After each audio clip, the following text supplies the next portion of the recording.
भगवान हमारे हैं और हमारे का हमें भरोसा है। राम जी हैं। एक बात सुनाऊं मैं, ममता की बात सुना। वृंदावन में एक महात्मा घूमते थे, जिन्हें देखकर लोग कहते थे जज साहब आ रहे हैं, जज साहब आ रहे हैं। 30 वर्ष पुरानी घटना है। तो एक संत से किसी ने पूछा कि इनको जज साहब क्यों कहते हैं? तो कहा कि ये साधु अब हो गए, पहले जज थे, पुराना नाम अभी भी चल रहा है। तो ये साधु क्यों हुए? कहा ये दक्षिण भारत में एक छोटी सी जगह थी, लोक अदालत की तरह, वहां ये जज थे। एक गांव में एक बड़ा सीधा सरल आदमी रहता था, उसका नाम था भोला। भोला नाम तो लोगों ने रख दिया था क्योंकि वो राम जी के अलावा किसी को जानते नहीं था, ना अन्यम जाने नैव जाने न जाने। गांव में रघुनाथ जी का मंदिर था और भोला केवट जाति का था। सामान्य परिस्थिति पर उससे जब कोई पूछता कि केवट भैया भोले वो बात कैसी है, तो कहता रघुनाथ जी जाने, मैं तो कुछ नहीं जानता। 2 बेटे 1 बेटी, बेटी विवाह के योग्य हुई। बेटों ने कहा कि पिताजी यहां के जो धनी सेठ हैं उनसे कर्ज ले लिया जाए, बहन का विवाह होने के बाद हम लोग कमाएंगे, रुपया चुका दिया जाएगा। केवट गया, सेठ जी ने ब्याज की सामान्य दर जो लेते थे वो तय की, लिखा पड़ी हुई, रुपया ले आए, विवाह हुआ बेटी का।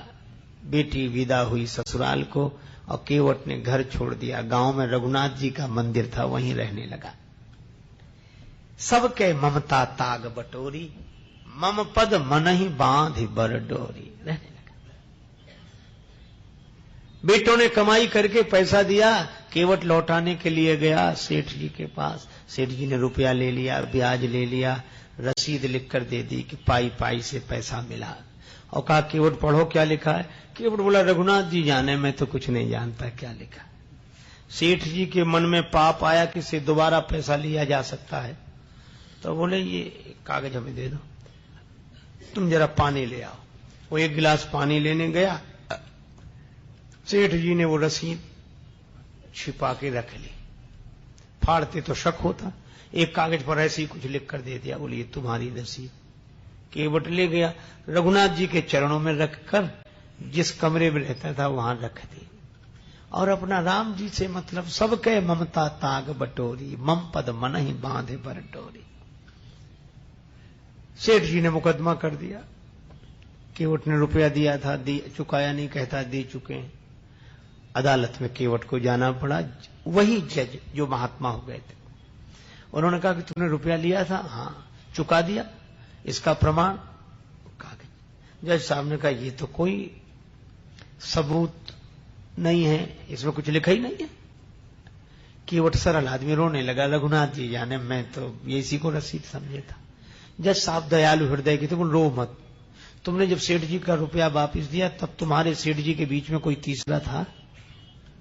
तो केवट की जो आदत थी, जो स्वभाव था, उसी भाव से बोला सत्य कहता हूं जज साहब, सेठ जी को जब मैंने रुपया वापस दिया तो मेरे और सेठ जी के बीच में सिवा रघुनाथ जी के और कोई नहीं था। जज साहब ने कहा तुम जाओ, अगली तारीख पर आना। जज साहब ने समझा कि रघुनाथ जी कोई इनके गांव के रहने वाले सज्जन होंगे। जज साहब ने अपने खर्चे से रघुनाथ जी के नाम सम्मन जारी कर दिया। अब चपरासी पूरे गांव में सम्मन लिए घूमे, उस गांव में रघुनाथ जी नाम का कोई आदमी नहीं था। चपरासी तो परेशान हो गया। एक ने कहा रघुनाथ जी का मंदिर जरूर है, बोले वही बताओ। गया चपरासी, पुजारी बाहर बैठे थे। चपरासी को देखा, क्या बात है, सम्मन दिया, रघुनाथ जी का मंदिर यही है? हाँ, लो ही। पुजारी जी समझ गए, मन ही मन सोचने लगे कि जब भगवान ने मंगा ही लिया तो हम वापिस काहे करें। हस्ताक्षर पुजारी जी ने कर दी।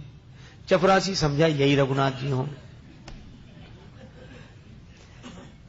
पुजारी जी ने सम्मन रघुनाथ जी के चरणों में रख दिया और आंखों में आंसू भरकर बोले प्रभु आपको पोशाक कई बार आई होगी, भोग लगाने के लिए तरह तरह के पदार्थ आए होंगे, आभूषण कई बार भक्त लेकर आए होंगे, लेकिन सम्मान पहली ही बार आया होगा। पर भक्त जो न करें सो थोड़ा। प्रभु उस दीन का आपके अलावा कोई, वो आपके अलावा किसी को जानता ही नहीं है, और उसकी इलाज तो आपके ही हाथ है। केवट से कहा कि तुमने क्यों लिखा दिया रघुनाथ जी का नाम? केवट बोला कोई झूठ लिखा दिया, हमारे रघुनाथ जी सदा हमारे साथ हैं थे। और केवट तो यही कहे, हरि बिन संकट कौन निवारे, हरि बिन संकट कौन निवारे, साधनहीन मलिन दीन में जाऊं के ही के द्वारे, या अनाथ की लाज आज रघुनाथ जी हाथ तुम्हारे, हरि बिन संकट कौन निवारे।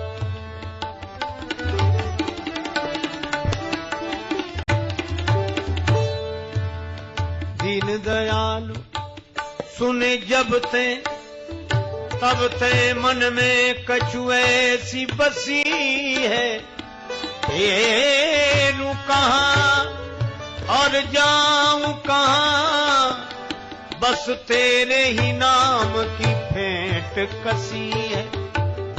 तेरो ही आसरो एक मलूक, नहीं प्रभु सो कोई और जसी है। ये हो मुरारी पुकारी कहूं, अब मेरी हंसी नहीं तेरी हंसी है, संकट कौन निवारे, हरि बिन संकट कौन, हरि बिन संकट कौन निवारे। या अनाथ की लाज आज रघुनाथ जी हाथ तिहारे, कहीं नहीं गया, किसी को जानता ही नहीं राम जी के अलावा। तारीख के एक दिन पहले ही पुजारी जी बोले तुम आज ही जाओ ताकि समय से पहुंच जाना। अब रघुनाथ जी के मन की तो रघुनाथ जी जाने। केवट रघुनाथ जी के चरणों में प्रणाम करके चला गया। दूसरे दिन सवेरे पुजारी जी बड़ी जल्दी जगे, भगवान की आरती पूजा की, नया वस्त्र पहनाया, भोग लगाया। उनको लग रहा था आज भगवान पहली बार बाहर जा रहे हैं, कपड़े अच्छे पहनावे हैं। रोने लगे पुजारी जी, भाव की तो बात है। प्रभु आपको जो पोशाक अच्छी लगे वही पहनकर जाना, लेकिन जाना जरूर, उसका कोई नहीं है आपके अलावा। उधर केवट पहुंचा, सेठ जी पहुंच गए। जज साहब ने कहा केवट तुम्हारे गवाह रघुनाथ जी कहां हैं? केवट बोला हुजूर यहीं कहीं होंगे, भी तो सब जगह रहते हैं। जज फिर भी नहीं समझे, चपरासी को आदेश दिया आवाज लगाओ। चपरासी आवाज लगाने, रघुनाथ हाजिर है, रघुनाथ हाजिर है, रघुनाथ हाजिर है, रघुनाथ हाजिर है, रघुनाथ हाजिर है, हाजिर है। ऐसे 3 नारे जो लगाए हैं तो क्या देखा, एक बूढ़ा आदमी हाथ में लकड़ी पकड़े, कमर झुकी है, हाथ से इशारा कर रहा। हाजिर है ऐसे 3 नारे जो लगाए हैं, चाल लटपटी सी एक वृद्ध की झुकी सी देह, दुपटी फटी सी शीस बांधे धर धाये हैं, हाथ माहे छड़ी पड़ी तुलसी की हिये माल, माथे पर रोरी चारु चंदन चढ़ाए हैं, साहब के सामने विनीत चपरासी साथ, आज रघुनाथ जी गवाह बने आए। भगवान गवाह बनकर आ गए। जज साहब ने देखा, गज सेठ जी चौंके कि ये कौन है? जज साहब ने कहा कि आप थे वहां। रघुनाथ जी ने कहा केवट ने रुपया दिया है, उसका प्रमाण बोले इन्होंने रसीद भी लिख ली थी, सेठ जी को यहीं रखा जाए। इनके मकान में सामने वाली बैठक की सामने वाली दीवार में 3 अलमारियां हैं, बीच वाली अलमारी में बही रखी है 32 नंबर की, उसी में वो रसीद अब तक सुरक्षित है। सर्वांतर्यामी भगवान से क्या छिप सकता। सिपाही भेजे गए, बही मिल गई, रसीद मिल गई, सेठ जी को दंडित होना पड़ा। केवट भाई इज्जत भरी हुआ, रघुनाथ जी तो गायब हो गए, पहले काम तो हो ही गया था। अब जज साहब ने सोचा कि इतने दिन हो गए फैसला सुनाते, पर ऐसा गवाह आज तक नहीं मिला। तो केवट से अकेले में पूछने लगे, केवट ये रघुनाथ जी कहां रहते हैं? केवट बोला, हुजूर जहां हम रहते हैं। तो तुम कहां रहते हो? बोले जहां रघुनाथ जी रहते हैं।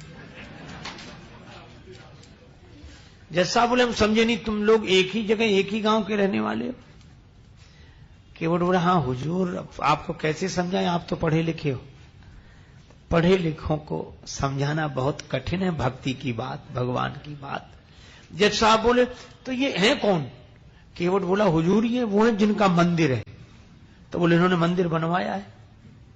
देखने से तो नहीं लग रहे थे कि ये कोई इतने बड़े संपन्न आदमी होंगे जिन्होंने मंदिर बनवाया। पुजारी भी नहीं लग रहे थे, पता नहीं। केवट बोला, हुजूर ये वही हैं जो मंदिर में बैठे हुए हैं। अब तो जज साहब ने चपरासी को बुलाया। चपरासी कांपने लगा, हुजूर ये वो आदमी नहीं था जिसने हस्ताक्षर किए थे। अब जब गांव में पता लगाया तो जज साहब भाव विह्वल हो गए, अपने कमरे पर आए, बंगले पर रोने लगे। लोगों ने कहा, रोने का कारण क्या? जज साहब रोते हुए बोले, शिव शारद नारद शेष गणेशहु के नहीं ध्यान में आते रहे, सोई आज विनीत अदालत में केवटा के गवाह कहाते रहे। अरे तो इसमें रोने की क्या बात है? खुश होना चाहिए कि दर्शन हो गया। और चले गए तो वे तो जाते ही। जज साहब बोले, सुख धोखे दर्श दिए को भयो, दुख नाहिन जो तज जाते रहे। फिर रो क्यों रहे हो? बड़ी भाव भरी बात कही।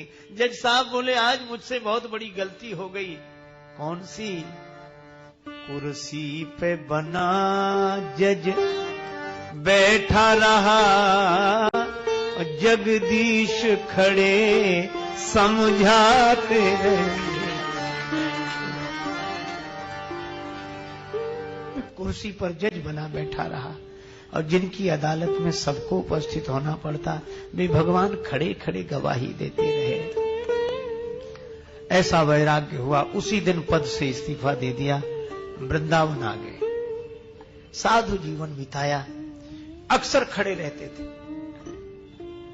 कहते थे भगवान खड़े रहे, मैं बैठा रहा था, तो खड़े ही रहना अच्छा है। मंदिर में जाते तो अंदर नहीं जाते, बाहर से ही दरवाजे की धूल सिर पर चढ़ा लेते। कोई कहता कि अंदर क्यों नहीं जाते, तो कहते कि मैं उन्हें मुझे दिखाने लायक नहीं हूं, मुझसे जो अपराध हुआ।